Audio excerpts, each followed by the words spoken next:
बाजार यहां से क्या इशारे कर रहा है? अगर बाजार को यहां से एक मजबूत शुरुआत करनी है तो ऐसी कौन सी बात होनी चाहिए या फिर ऐसी कौन सी खबर आनी चाहिए, चाहे घरेलू मोर्चे पर हो या अंतर्राष्ट्रीय मोर्चे पर हो? या फिर बाजार को डर है तो डर किस बात का है? क्या रुपए की गिरती कीमत की वजह से बाजार को डर है, या फिर कच्चे तेल का डर है, या फिर यूएस ईरान के बीच जो संबंध अभी तक सुधरे नहीं है उसका डर है? और ऐसे में आप क्या करें? आज इन्हीं सारे मुद्दों पर हम चर्चा करेंगे आवाज अड्डा में। नमस्कार, मैं हूं लक्ष्मण राव। हमारे साथ जुड़े हैं विशेष मेहमान, ट्रस्ट म्यूचुअल फंड के chief investment officer Mihir Vora साहब हैं, अमेरिका सेंसिड कैपिटल के मैनेजिंग पार्टनर अनुराग सिंह साहब हैं, और कुछ ही देर में हमारे साथ जुड़ेंगे इक्विटी रिसर्च एंड रैंकिंग में chief investment officer Jaspreet Singh Arora साहब, और मार्केट एक्सपर्ट अनिल राय जी हमारे साथ बगल में बैठे हुए हैं। आप सही मेहमानों का बहुत बहुत स्वागत है हमारे शो में। शुरुआत मिहिर वोरा साहब मैं आपसे करना चाहूंगा, क्योंकि बाजार को लेकर कई सारी बातें होती रहती हैं। पिछले एक हफ्ते से देखें तो एक लगता है कि भंवर में बाजार फंसा हुआ है, क्या करना है, आगे जाना है कि पीछे जाना है। तो अभी बाजार को अगर एक मजबूत शुरुआत चाहिए तो किस खबर का इंतजार बाजार को है, फिर कौन सी खबर आएगी तो बाजार खुश हो जाएगा और यहाँ से एक अच्छे से रिकवरी दिखाएगा? नमस्कार। देखिए, ऑल सरेंडर सबसे बड़ी जो रिस्क फैक्टर है, सबसे बड़ी जो वेट है बाजार पे, वजन है बाजार पे, वो तो ऑयल प्राइसेस का ही है। और ऑयल प्राइसेस की वजह से रिलेटेड जो है करेंसी वीकनेस है, एफआईआई सेलिंग है। इंडिया रिलेटिवली स्पीकिंग थोड़ा वल्नरेबल गिना जा सकता है compare to the rest of the. मेरे ख्याल से जो गल्फ की जो क्राइसिस है वो सबसे बड़ी इश्यू है at this point in time. और दूसरी दो, जैसे हमने पहले भी डिस्कस किया है, पैनलिस्ट मेरे भी बोलेंगे कि जो हाइप जो है, टेक्नोलॉजी की ज्यादा फ्रेंजी हो गई है एआई से लिंक्ड जो यूएस में, वो ऑफ कोर्स ट्रांसलेट हो रही है, कोरिया ताइवान वगैरह में भी ट्रांसलेट हो रही है। तो वो थोड़ी अगर कूल डाउन होए तो फिर जो इंडिया का नॉर्मल शेयर है एफआई फ्लोज का, वो शायद वापस हमें देखने को मिले। क्योंकि वैल्यूएशन तो मुझे इतना प्रॉब्लम नहीं है, वैल्यूएशन रीजनेबल हो चुके हैं। ऑयल की वजह से अर्निंग्स पे थोड़ा दबाव आ सकता है, इसलिए बाजार अर्निंग्स पे थोड़ा वीकनेस का फॉलोइंग क्वार्टर्स में इश्यू है। लेकिन ये जो ज्यादा पैसा खींच गया बाजार का, ये टेक्नोलॉजी के पूरे फ्रेंजी में, यूफोरिया में मैं कहूंगा, वो अगर थोड़ा कम होता है यूफोरिया, तो इंडिया के लिए पैसा आ सकता है। And of course that has to be backed by के जो गल्फ की क्राइसिस है उसमें ऑयल का स्टेबिलिटी आए, और जो सप्लाई चेन है, खासकर ऑयल, एलपीजी, फर्टिलाइजर लिंक जो सप्लाई चेन है, वो ठीक होती है। तो ये दो तीन फैक्टर्स जो है स्टेबलाइज होने के लिए बाजार की जरूरत है। दरअसल दोनों जो फैक्टर आपने कहा, एक तो गल्फ की जो क्राइसिस है, चूंकि क्रूड की सप्लाई अभी तक न्यूट्रल हुई नहीं है, लेकिन यह है कि वर्स्ट गल्फ क्राइसिस का खत्म हो गया, ये माना जाए क्या? नहीं, ये डेफिनेटिवली कहना मुश्किल है। मैं ये नहीं कहूंगा अच्छा, अभी वर्स्ट भी इज डर है। ओवर। हाँ, क्योंकि अभी तक तो फ्री मूवमेंट जब तक ऑयल की नहीं होती तब तक कोई कॉल नहीं ले सकते। क्योंकि अभी भी जो है ऐसी कोई कॉम्प्रोमाइज नहीं हुए, ऐसी कोई अनाउंसमेंट नहीं हुए जिसकी वजह से हमें लगे कि नॉर्मलाइज होगी रिलेशनशिप। ट्रम्प साहब अभी चाइना गए हैं, तो शायद चाइना के प्रेशर से थोड़ा और नॉर्मलाइज हो। केस टू केस बेसिस पे हमने देखा है कि पिछले एक दो दिन से टैंकर्स को पास होने दिया जा रहा है। बट ये बहुत ही स्मॉल, बहुत ही छोटी क्वांटिटीज में जा रहा है। तो अभी तक तो थिंग्स हैव नॉट नॉर्मलाइज्ड। और सबसे बड़ी बात यह है कि ये अब 2 महीने हो चुके हैं, और जो रिजर्व्स हैं, जो ग्लोबल रिजर्व्स हैं, वो ड्रॉ डाउन हो रहे हैं। और जैसे जैसे दिन बढ़ते हैं तो वो रिजर्व्स की ड्रॉ डाउन होने की जो स्पेस है वो बढ़ती जा रही है। तो मेरे ख्याल से जो एंड गेम है, या तो मैक्सिमम पॉइंट ऑफ स्ट्रेस जो है, वो मेरे ख्याल से अब जल्दी आ सकता है नेक्स्ट 30 to 45 डेज में, अगर ये इश्यू सॉल्व नहीं हुआ तो। लेकिन डेफिनेटली ये क्राइसिस का अंत तो नहीं कह सकते हम।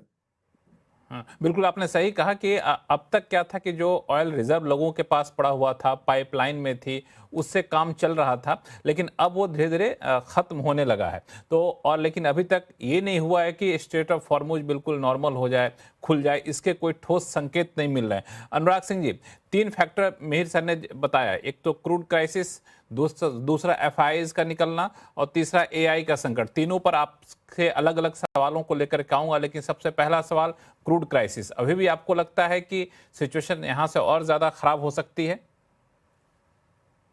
नहीं लक्ष्मण जी, अभी खराब होने का तो शायद लाइक्लीहुड कम है, लेकिन इम्प्रूव होने की लाइक्लीहुड भी बहुत स्ट्रांग नहीं है। तो जैसा मीर सर ने कहा कि it doesn't seam likely that they can reach a faster agreement. और वो इसलिए भी है क्योंकि आई वुड से यहाँ तो एक डेमोक्रेटिक गवर्नमेंट काम कर रही है, लेकिन ईरान में who is in charge? It's actually the military in charge.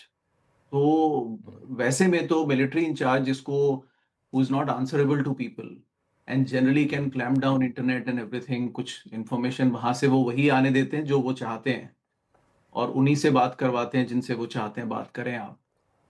तो फिर ऐसे में it's a uneven game, plus I think the uneven game is because they will say कि कोई भी टैंकर जाएगा हम उसको अटैक करेंगे, whereas they have to get everything right, अगर आप क्रॉस कर रहे हैं तो not even one ship should get hit. तो ये अनइवन गेम है, और रेजीम जिससे बात कर रहे हैं वो पावरफुल नहीं है, बट होप ये है लक्ष्मण, क्योंकि वो रेजीम अब कमजोर हो चुकी है, right, they don't have strength. So अगर आप ईरान में कुछ इंपोर्ट्स भी रोक देंगे, जैसा मैं पहले भी कहा कि वो 30% राइस अपना इंपोर्ट करते हैं which largely comes from India and Pakistan, तो अगर बाकी किस्म के इंपोर्ट भी रोक देंगे तो ज्यादा दिन सस्टेन करना मुश्किल है, क्योंकि पब्लिक सेंटिमेंट ऐसे ही खराब है। देखिए, हम चर्चा कर चुके हैं कि पिछले 5 साल से 50% इन्फ्लेशन है ईरान में। तो बट हाँ, अगर आप खबरों को ही रोक दें तो इकोनॉमिक क्राइसिस को ईरान का 50 का 60 हो जाए तो भी फर्क नहीं पड़ता, और यूएस में इन्फ्लेशन 2 का 3 हो जाए तो बहुत फर्क पड़ता है। तो it's a uneven game.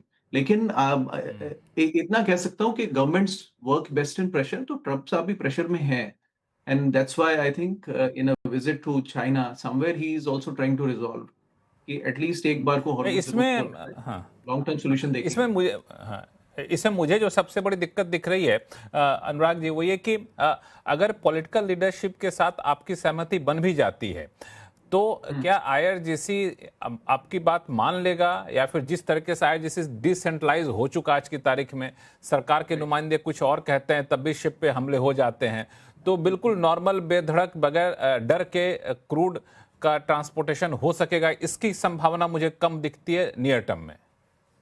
But if eventually military administration is not bad.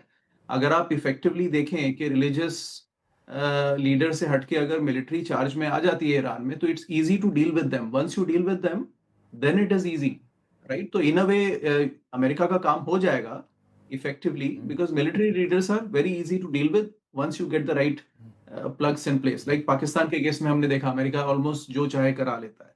तो ऐसा है लक्ष्मण जी अभी, I think, but we should hope the worst is behind us, the best is some distance away.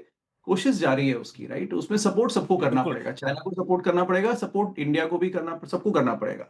It's a collective way. बिल्कुल eventually we are moving towards a better future. इसमें किसी को doubt नहीं होना चाहिए कि Iran was the only hotspot, और 30-40 साल का हॉटस्पॉट है ये। तो we are moving towards a better future. थोड़ा बेटर फ्यूचर, ये आपने सही लाइन कही कि थोड़ा टर्बुलेंस होगा, लेकिन बेटर फ्यूचर की तरफ हम लोग आगे बढ़े।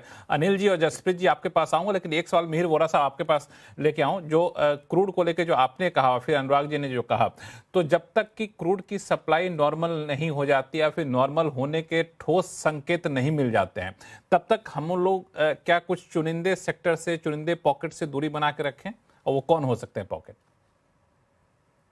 देखिए, ये बहुत ही शॉर्ट टर्म क्वेश्चन होगा, तो मैंने इतना मायने नहीं रखता।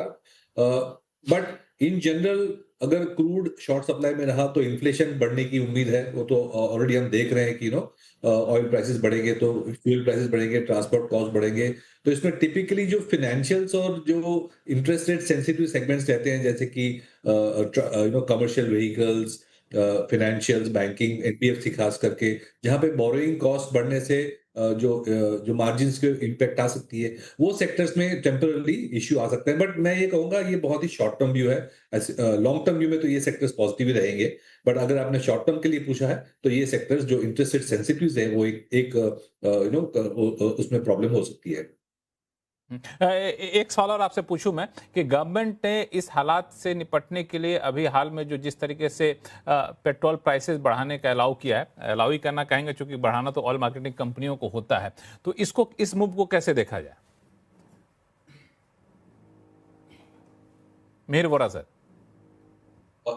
ये तो इनएविटेबल था, और जो अभी जो प्राइस हाइक हुई है वो मेरे ख्याल से बेसिक है, और भी हाइक आने की उम्मीद है अगर प्राइसेस हाई लेवल पे रहेंगे तो।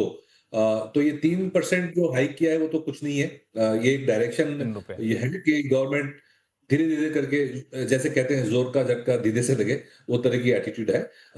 एंड द होप इज के भाई कुछ अगर नेक्स्ट 10-15 दिन में सुलह हो जाता है तो शायद और हाइक ना करना पड़े, या तो थोड़े दिन जो ओएमसीज वगैरह हैं वो थोड़े लॉस लेके आगे बढ़े। लेकिन अगर सस्टेन रहेंगे तो definitely we can expect more price hikes. तो ये I would say this is just the beginning. ये अभी शुरुआत है। अनिल जी, क्रूड की चिंता अभी भी बाजार को बनी हुई है। ये अभी भी सता रही है बाजार को कि बाजार इसको धीरे धीरे फैक्टर इन करना शुरू कर दिया है। जो क्रूड अगर स्ट्रेट ऑफ हॉर्मुज खुल भी जाता है तो क्रूड आपको ऐसा नहीं कि जिस दिन खुला उसी दिन से नॉर्मलाइज हो जाएगा। और अभी जो क्रूड के प्राइसेस बढ़ी हैं, क्रूड की सप्लाई रुका है, तो आने वाले क्वार्टर में कंपनियों के रिजल्ट पे इसका असर देखने को मिलेगा जो शायद अभी तक नहीं दिखा होगा। क्रूड, जैसा मैं कहता हूं कि भाई क्रूड जो है वो एक तरीके से इकोनॉमी का ब्लड है। तो जैसे शरीर में ब्लड का जो काम होता है वही क्रूड का काम होता है इकोनॉमी में। तो हर चीज में इसका यूज है।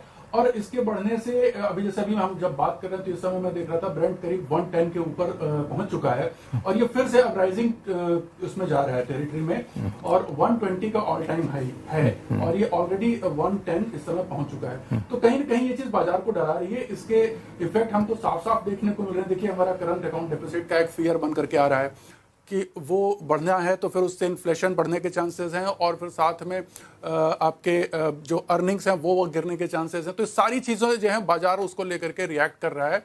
और जैसा हमने देखा कि इस हफ्ते में निफ्टी ने केवल करीब 550 पॉइंट जो है लूज़ किया, सेंसेक्स में करीब 2000 पॉइंट का गिरावट आई।